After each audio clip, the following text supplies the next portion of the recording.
سورۃ الفاتحہ ابن عباس رضی اللہ عنہ سے مروی ہے، وہ فرماتے ہیں کہ ہمارے درمیان جبریل علیہ السلام نبی صلی اللہ علیہ وسلم کے پاس بیٹھے ہوئے تھے کہ اچانک اوپر سے ایک آواز سنائی دی۔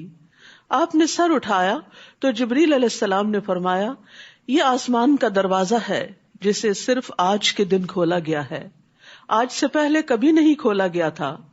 پھر اس سے ایک فرشتہ اترا تو جبریل علیہ السلام نے فرمایا، یہ فرشتہ جو زمین کی طرف اترا ہے یہ آج سے پہلے کبھی نہیں اترا۔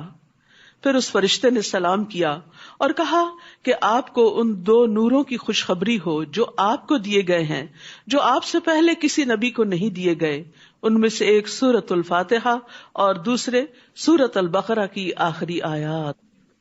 تو سورۃ الفاتحہ بہت خاص سورت ہے، مفسرین نے اس کے 36 نام گنوائے ہیں۔ اس سے آپ اندازہ لگا سکتے ہیں کہ اس کی کتنی زیادہ اہمیت ہے، اور یہ واحد سورت ہے کہ جس کی فضیلت اور تعریف خود قرآن مجید میں اللہ تعالیٰ نے فرمائی ہے، وَلَقَدْ آتَيْنَاكَ سَبْعًا مِّنَ الْمَثَانِي، کہ ہم نے آپ کو 7 آیات جو بار بار دہرائی جانے والی ہیں وہ عطا کی ہیں، والقرآن العظیم۔ تو سورۃ الفاتحہ کی 7 آیات ہیں۔ آغاز ہوتا ہے بسم اللہ الرحمن الرحیم سے، اللہ کے نام سے جو بہت مہربان نہایت رحم فرمانے والا ہے۔ اللہ کا نام بہت بابرکت نام ہے، اور جب بسم اللہ کہہ دیا تو یہاں اللہ کا صرف اللہ ہی نام نہیں بلکہ اللہ کے جتنے بھی نام ہیں ان تمام ناموں کے ساتھ، ان تمام ناموں کا ذکر کرتے ہوئے، ان کو ذہن میں رکھتے ہوئے ہم اپنے کام کا آغاز کرتے ہیں۔ کون ہے اللہ؟ الرحمن، وہ جو بہت مہربان ہے، جس کی رحمت بہت عام ہے۔ الرحیم، جو بار بار رحم فرمانے والا ہے۔ رحمان میں واسع وسیع رحمت کا ذکر ہے، اور رحیم میں واصل مسلسل رحمت کا ذکر ہے۔ تو جس چیز پر بھی اللہ کا نام لیا جاتا ہے وہاں برکت بھی ہوتی ہے، اور پھر اللہ کی رحمتیں بھی نازل ہوتی ہیں۔ تو قرآن مجید کا آغاز بھی ہم اللہ سبحانہ تعالیٰ کے نام کے ساتھ کرتے ہیں، اور اللہ کے نام سے پہلے جیسے کہ سورۃ فاتحہ سے پہلے آپ نے اعوذ باللہ بھی سنی، تو اعوذ باللہ من الشیطان الرجیم بھی پڑھی جاتی ہے ابتداء میں قرآن سے پہلے، تاکہ انسان اللہ سبحانہ تعالیٰ کی رحمت پانے کے لیے، اس کتاب کو سمجھنے کے لیے شیطان مردود کے شر سے محفوظ رہے، اللہ کی پناہ میں آ جائے، تاکہ قرآن جس مقصد کے لیے اترا ہے، جو پیغام ہمیں دیتا ہے، وہ ہم پورے کا پورا حاصل کر سکیں۔ الحمد للہ رب العالمین، سب تعریف اللہ رب العالمین کے لیے ہے۔ الحمد کلہ، ہر طرح کی، ہر قسم کی تعریف اللہ کے لیے۔ یاد رکھیے کہ حمد قولی ہوتی ہے، زبانی ہوتی ہے، اور حمد کے لیے ایک لفظ شکر بھی استعمال ہوتا ہے، لیکن شکر دل میں بھی ہوتا ہے، زبان سے بھی ہوتا ہے، اور عمل سے بھی ہوتا ہے، جبکہ حمد ساری کی ساری زبان ہی سے ہوتی ہے، قول ہی سے ہوتی ہے۔ وقیل الحمد للہ رب العالمین، وقال الحمد للہ رب العالمین۔ تو اللہ کی تعریف، کیوں اللہ کی تعریف؟ اس لیے کہ ہمیں جو کچھ بھی ملا ہے وہ اللہ ہی کی طرف سے ملا ہے۔ وما بکم من نعمت فمن اللہ، تمہیں جو بھی نعمت ملی ہے وہ اللہ کی طرف سے ملی۔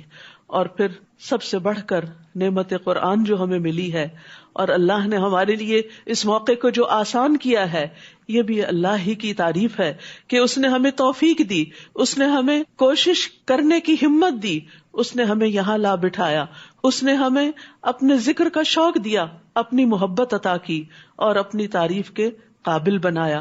یاد رکھیے، اگر ہم تعریف نہیں کرتے تو کائنات کی ہر چیز اللہ کی تعریف بیان کر رہی ہے۔ وَإِن مِّن شَيْءٍ إِلَّا يُسَبِّحُ بِحَمْدِهِ، کوئی بھی چیز ایسی نہیں جو اس کی حمد کے ساتھ، اس کی تعریف کے ساتھ اس کی تسبیح نہ کر رہی ہو۔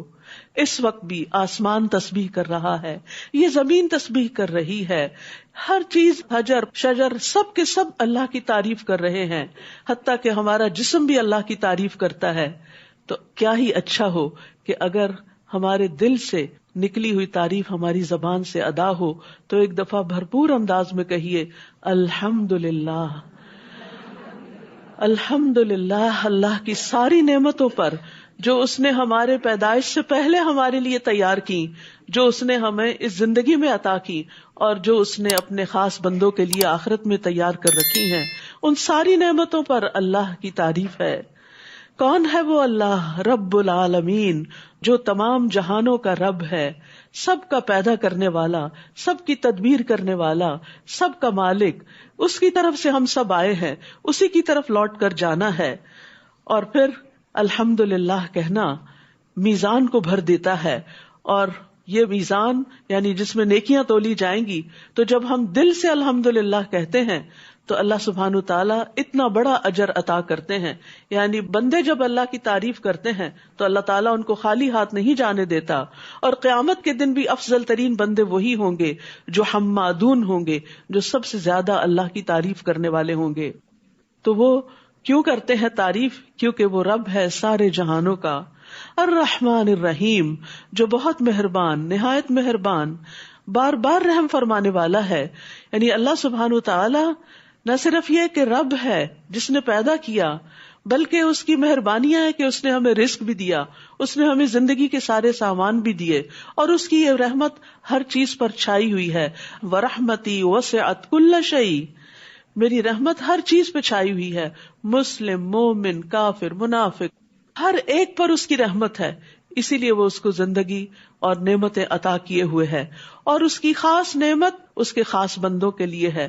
الرحیم کی صفت جس کے لیے آتی ہے کہ وہ ہمیشہ کے لیے اس کی رحمت جاری رہے گی، یعنی قیامت کے دن بھی اللہ تعالیٰ ان پر اپنی رحمتیں نازل فرمائیں گے۔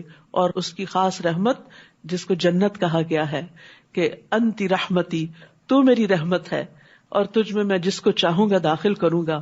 تو اللہ تعالیٰ سے دعا ہے کہ اللہ ہم سب کو جنت الفردوس میں اپنی رحمت سے داخل کرے، کیونکہ ہمارے اعمال تو ایسے نہیں، لیکن اس کی رحمت بہت وسیع ہے۔ تو اللہ سبحانہ تعالیٰ اپنا تعارف رحمت کے ساتھ کروا رہے ہیں۔ آپ دیکھیے کہ 4 دفعہ اس کی رحمت کا ذکر ہو چکا ہے، 2 دفعہ بسم اللہ میں اور 2 دفعہ یہاں پر سورۃ الفاتحہ میں۔ تو اللہ سبحانہ تعالیٰ ہی کی تعریف ہے کیونکہ وہ سب کا پالنے والا ہے، اس کی تعریف ہے کیونکہ وہ رحمتوں سے بھرپور ہے، اس کی طرف سے رحمتیں ہی رحمتیں نازل ہو رہی ہیں۔ اور پھر مالک یوم الدین بھی ہے، یعنی جس کے پاس ہم سب کو لوٹ کر جانا ہے، جس دن ہم سب کو اپنے اعمال کا بدلہ اور جزا دی جانے والی ہے۔ اور اس دن من جاء بالحسنۃ فلہ خیر منہا، جو شخص نیکی لے کر آیا اس کے لیے اس سے بہتر صلہ ہے۔ ومن جاء بالسیئۃ، اور جو برائی لے کر آیا، فلا یجزی الذین عملوا السیئات الا ما كانوا یعملون، تو جن لوگوں نے برے کام کیے وہ بدلہ نہ دیے جائیں گے مگر اسی کا جو وہ کیا کرتے تھے۔ ایاک نعبد و ایاک نستعین، صرف تیری ہی ہم عبادت کرتے ہیں اور صرف تجھی سے ہم مدد چاہتے ہیں۔ یعنی جب تو تعریف کے لائق ہے اور ساری نعمتیں اور رحمتیں تیری طرف سے ہیں تو پھر عبادت کا مستحق بھی تو ہی ہے، تیرے ہی آگے ہم جھکتے ہیں۔ اور عبادت مشتمل ہوتی ہے 2 اہم چیزوں پر، شدید محبت اور شدید تعظیم پر، کہ ہم اللہ سے بہت محبت بھی کرتے ہیں اور اس کی بڑائی بھی بیان کرتے ہیں، اور اس بنا پر اس کے آگے جھکتے بھی ہیں، اور پھر مدد بھی اس سے مانگتے ہیں۔ وَإِيَّاكَ نَسْتَعِينُ، اس میں دعا بھی مانگی جا رہی، کیونکہ دعا جو ہے تمام عبادات کا نچوڑ ہے، تمام عبادات کا خلاصہ ہے، اور سب سے نفع بخش دعا جو ہے وہ سورۃ الفاتحہ ہے۔ شیخ الاسلام ابن تیمیہ کہتے ہیں جب میں نے غور کیا کہ سب سے زیادہ نفع مند دعا کون سی ہے، یعنی سب سے اچھی دعا کون سی ہے، تو وہ اللہ کی رضا کے کاموں پر مدد مانگنے کی دعا ہے۔ پھر میں نے سورۃ الفاتحہ کی اس آیت ایاک نعبد و ایاک نستعین میں اس دعا کو پا لیا۔ اور پھر عبادت جو ہے وہ نہ صرف یہ کہ صرف دل سے محبت کرنا اور صرف دل میں اللہ کی تعظیم اور بڑائی رکھنا، بلکہ اس کا عملی ثبوت بھی دینا۔ اسی لیے نماز بھی عبادت ہے، روزہ بھی عبادت ہے، زکوٰۃ بھی عبادت ہے، حج بھی عبادت ہے۔ تو عبادت صرف قلبی کیفیت کا نام نہیں ہے، عبادت ظاہری اور باطنی ہر طرح کے اقوال اور اعمال، 4 لفظ یاد رکھ لیں، ظاہری، باطنی، اقوال، اعمال، ہر طرح کے اعمال کے اوپر مشتمل ہے، جو بھی ہم اللہ کی پسند اور رضا کے مطابق کرتے ہیں۔ یعنی جو بھی بات، جو بھی سوچ، جو بھی ایکشن اللہ سبحانہ تعالیٰ کی مرضی کے مطابق ہوتا ہے، اس پر ہم اجر دیے جاتے ہیں، وہ عبادت کہلاتی ہے. اور پھر اہدنا الصراط المستقیم، ہمیں سیدھا راستہ دکھا. مانگنے کی جتنی بھی چیزیں ہیں ان میں سب سے زیادہ مانگنے کی بڑی چیز ہدایت ہے. ہدایت سب سے اہم چیز ہے. ہدایت مل گئی تو انسان کو تقویٰ حاصل ہو جائے گا، اور تقویٰ حاصل ہو گیا تو ہر مشکل سے نکلنے کا راستہ مل جائے گا، اور انسان کو وہاں سے رزق ملے گا جہاں سے وہ سوچ بھی نہیں سکتا. وَمَن يَتَّقِ اللَّهَ يَجْعَل لَّهُ مَخْرَجًا وَيَرْزُقْهُ مِنْ حَيْثُ لَا يَحْتَسِبُ. اور اسی لیے ہمیں اللہ سے ہدایت کی دعا ہر وقت مانگتے رہنا چاہیے.